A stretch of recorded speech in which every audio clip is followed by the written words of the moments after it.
Halo semuanya, pertama-tama perkenalkan, nama saya Nifa Salimetalangi, kelas 1C Teknik Konstruksi Jalan dan Jembatan dengan NIM 22013-059, nomor absen 9. Mata kuliah saat ini yaitu Fisika Terapan oleh dosen Insinyur Chris Hombokau, Magister Teknik. Pada saat ini, saya akan menjelaskan tentang materi yaitu gerak lurus. Pertama, abstrak. Gerak lurus merupakan fenomena keseharian yang kita alami dan kita lihat dalam kehidupan sehari-hari. Apakah dalam satu hari ini Anda sudah melakukan gerak? Gerak yang dimaksud tidak hanya aktivitas yang kita lakukan saja, namun termasuk benda-benda yang ada di sekitar kita selama benda tersebut melakukan gerak. Pendahuluan. Gerak merupakan perubahan posisi atau kedudukan suatu benda terhadap sebuah acuan tertentu. Perubahan letak benda dilihat dengan membandingkan letak benda tersebut terhadap suatu titik yang dianggap tidak bergerak atau titik acuan, sehingga gerak memiliki pengertian yang relatif atau nisbi. Studi mengenai gerak benda, konsep-konsep gaya, dan energi yang berhubungan membentuk suatu bidang yang disebut mekanika.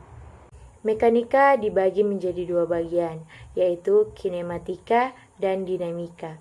Kinematika adalah ilmu yang mempelajari gerak benda tanpa meninjau gaya penyebabnya. Pada bagian ini, saudara mulai dengan membahas benda yang bergerak tanpa berotasi atau berputar. Gerak seperti ini disebut gerak translasi. Pada bagian ini, saudara juga akan membahas penjelasan mengenai benda yang bergerak pada jalur yang lurus, yang merupakan gerak satu dimensi. Hal-hal yang akan dipelajari pada unit ini adalah gerak satu dimensi untuk benda yang bergerak lurus dengan kecepatan tetap dan bergerak lurus dengan percepatan tetap. Contoh bisa kita lihat di sebelah kanan, beberapa contoh gambar gerak. Selanjutnya, posisi, jarak, perpindahan, kelajuan, dan kecepatan. Posisi merupakan konsep yang sangat penting bukan hanya dalam fisika, tetapi juga dalam kehidupan sehari-hari. Apabila kita menelpon atau berkomunikasi melalui pesan tertulis dengan seseorang, sangat sering kita bertanya, posisi Anda di mana? Manusia akan merasa bingung dan tertekan apabila tidak mengetahui sedang berada di mana. Pada zaman sekarang, posisi sesuatu di alam semesta sudah sangat mudah ditentukan dengan adanya teknologi GPS. Lokasi keberadaan suatu benda disebut posisi. Ada berbagai cara untuk menyatakan posisi suatu benda. Di dalam pembahasan ini, posisi benda dinyatakan dengan menggunakan sistem koordinat kartesius tegak, dan karena topik yang dibahas adalah gerak lurus, maka sistem koordinat kartesian yang dipergunakan adalah sistem satu dimensi, bisa sumbu X atau sumbu Y, atau bisa pula sumbu Z. Selanjutnya, dari gambar di atas terlihat bahwa posisi A berada pada X sama dengan minus 2 meter, sedangkan posisi B ada di X sama dengan 3 meter, atau dapat pula dikatakan bahwa posisi A adalah 2 meter di sebelah kiri titik acuan 0, posisi B berada pada jarak 3 meter dari sebelah kanan titik acuan 0, atau dapat pula dikatakan bahwa A berada di sebelah kiri atau dari arah pembaca B sejauh 5 meter. Dengan cara yang sama, kita dapat pula menentukan posisi vertikal suatu benda berdasarkan titik acuan yang telah ditentukan. Bila titik acuannya adalah 0 atau pusat koordinat, maka posisi benda yang berada di atas titik acuan adalah positif dan yang berada di bawah titik acuan adalah negatif, atau berada di sumbu Y negatif. Selanjutnya, perpindahan. Perpindahan didefinisikan sebagai perubahan posisi benda dari posisi awal ke posisi akhir. Perpindahan dipresentasikan dengan lambang delta R untuk gerak dua dimensi atau delta X jika geraknya satu dimensi pada sumbu X saja. Besarnya perpindahan dapat dihitung dengan cara vektor delta R sama dengan R2 kurang R1 atau delta X sama dengan X2 kurang X1 untuk gerak satu dimensi. Perpindahan harus dapat mengandung dua unsur, yaitu panjang dan arah. Selanjutnya, kelajuan dan kecepatan.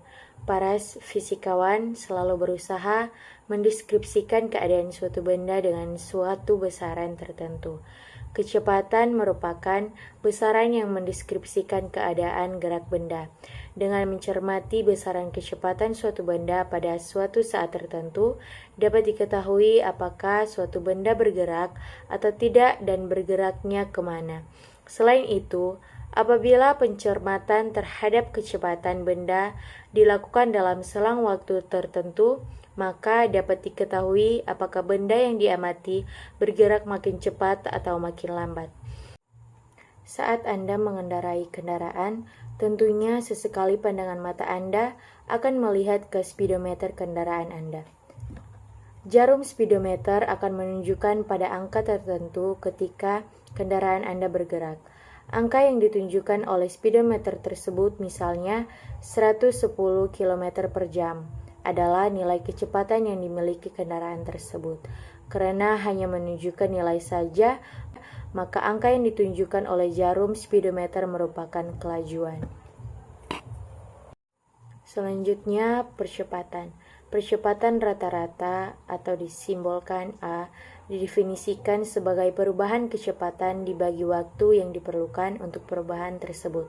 Maka A sama dengan delta V per delta T sama dengan V2 kurang V1 per T2 kurang T1 sama dengan meter persegi, di mana V1 sama dengan kecepatan awal, V2 sama dengan kecepatan akhir, T1 sama dengan waktu saat kecepatan awal, T2 sama dengan waktu saat kecepatan akhir.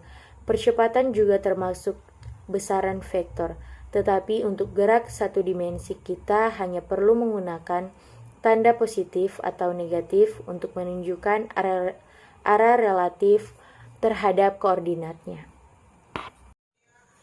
Selanjutnya yang keempat, yaitu gerak lurus beraturan. Suatu benda dikatakan mengalami gerak lurus beraturan jika lintasan yang ditempuh oleh benda itu berupa garis lurus dan kecepatannya selalu tetap setiap saat. Sebuah benda yang bergerak lurus menempuh jarak yang sama untuk selama waktu yang sama. Persamaan matematis untuk gerak lurus beraturan dinyatakan sebagai V sama dengan perpindahan per waktu sama dengan delta X per delta T sama dengan meter persegi. Selanjutnya, kelima, gerak lurus berubah beraturan. Gerak lurus yang memiliki kecepatan berubah secara beraturan disebut gerak lurus berubah beraturan atau GLBB. Benda yang bergerak berubah beraturan dapat dipercepat atau diperlambat. Perubahan kecepatan yang dialami benda sifatnya konstan pada setiap selang waktu atau dengan kata lain percepatannya konstan. Lebih rinci mengenai hubungan antar variabel, grafik, dan contoh GLBB lainnya dijelaskan sebagai berikut. Percepatan tetap yang dimiliki benda mengakibatkan kecepatan benda meningkat seperti hasil yang diperoleh dari percobaan menggunakan ticker timer berikut. Bisa kita lihat dalam contoh di sebelah kanan. Titik-titik dalam pita ketik akan menunjukkan pola yang makin lama makin renggang akibat pita tertarik makin cepat seperti ditunjukkan gambar. Untuk menempatkan percepatan tetap yang dapat dipastikan, maka percobaan menggunakan ticker timer dapat dilakukan untuk benda yang bergerak jatuh bebas atau meluncurkan troli pada benda miring. Bila menggunakan troli, maka gesekan dengan bidang miring harus seminimal mungkin agar mendapatkan pembacaan ticker timer yang akurat. Selanjutnya yang keenam yaitu gerak parabola. Untuk memulai pembahasan tentang gerak parabola, marilah kita perhatikan ilustrasi pada gambar berikut. Dari ilustrasi tersebut, bila bola ditendang dengan kekuatan yang sama, maka jarak tempuh bola bisa berbeda.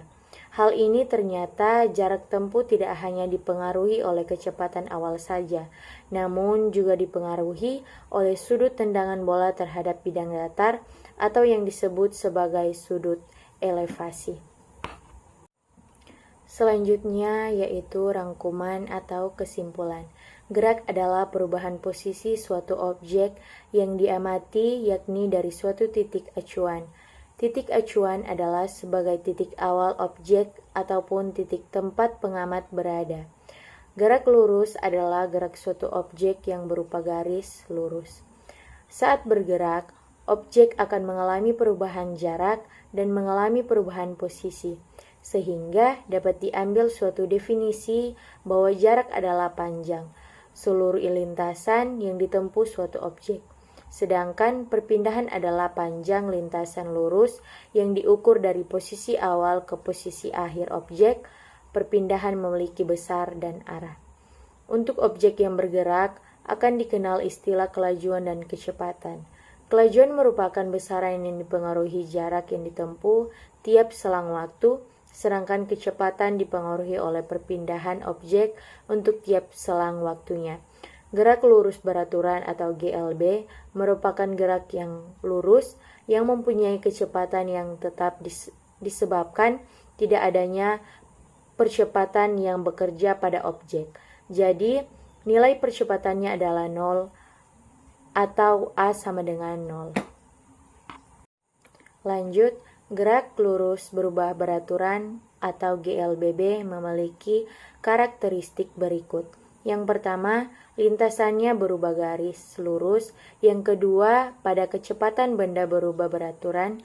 Yang ketiga, benda mengalami percepatan tetap atau A sama dengan konstan. Sekian dan terima kasih. Itulah penjelasan materi saya tentang gerak lurus. Semoga bermanfaat bagi kita semua. Shalom.